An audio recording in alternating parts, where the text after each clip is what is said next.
नमस्ते प्यारे विद्यार्थियों। हिंदी साहित्य के द्वितीय प्रश्न पत्र की प्रथम इकाई के बिंदु भाषा का हम अध्ययन कर रहे थे।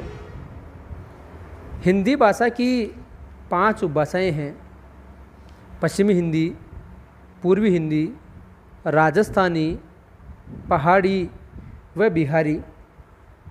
पूर्व वीडियो में हमने पश्चिमी हिंदी, पूर्वी हिंदी व राजस्थानी उपभाषा व उनकी बोलियों का अध्ययन किया है। आज हम बिहारी उपभाषा का अध्ययन करेंगे। बिहारी उपभाषा का उद्भव मागधी अपभ्रंश से हुआ है। इसकी 3 बोलियां हैं: भोजपुरी, मगही व मैथिली। इन तीनों बोलियों का हम थोड़ा संक्षिप्त में अध्ययन करते हैं।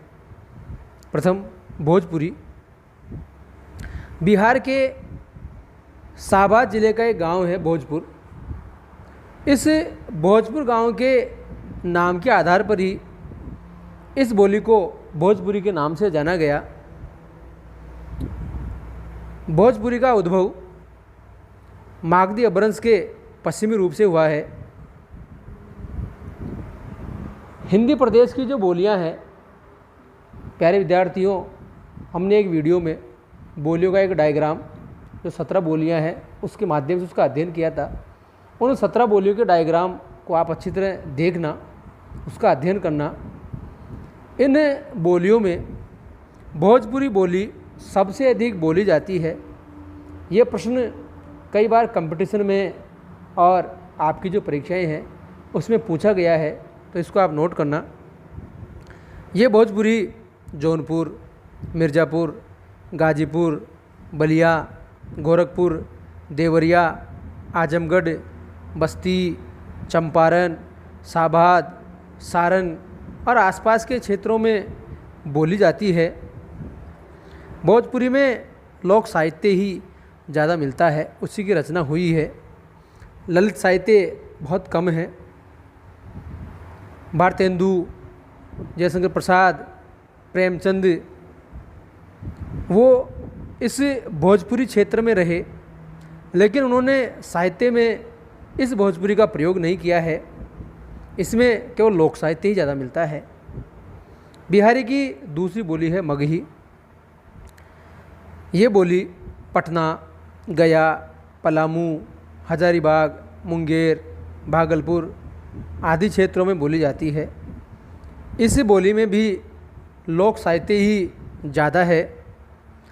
ललित साहित्य भी है, लेकिन बहुत कम मात्रा में है। बिहारी की तीसरी बोली मैथिली। ये मागधी अपभ्रंश के मध्यवर्ती रूप से विकसित हुई थी। दरभंगा, मुजफ्फरपुर, पूर्णिया और मुंगेर आदि क्षेत्रों में ये बोली जाती है। मैथिली बोली लोक साहित्य की दृष्टि से बहुत संपन्न है। आदिकाल से ही हिंदी साहित्य का हम अध्ययन करेंगे तो देखेंगे हिंदी साहित्य के 4 काल: आदिकाल, भक्तिकाल, रीतिकाल, आधुनिक काल। तो मैथिली का जो प्रयोग है आदिकाल में अध्ययन के दौरान ही हम देख लेंगे। तो प्राचीन काल से ही मैथिली का प्रयोग कवियों ने किया है। विद्यापति, जिन्होंने पदावली की रचना मैथिली में की, इसीलिए उनको मैथिल कोकिल के नाम से भी जानते हैं। बहुत प्रसिद्ध रचना है। उनके अलावा गोविंदास, रणजीत लाल, हरिमोहन झा आदि कवियों ने भी मैथिली में रचनाएं की है।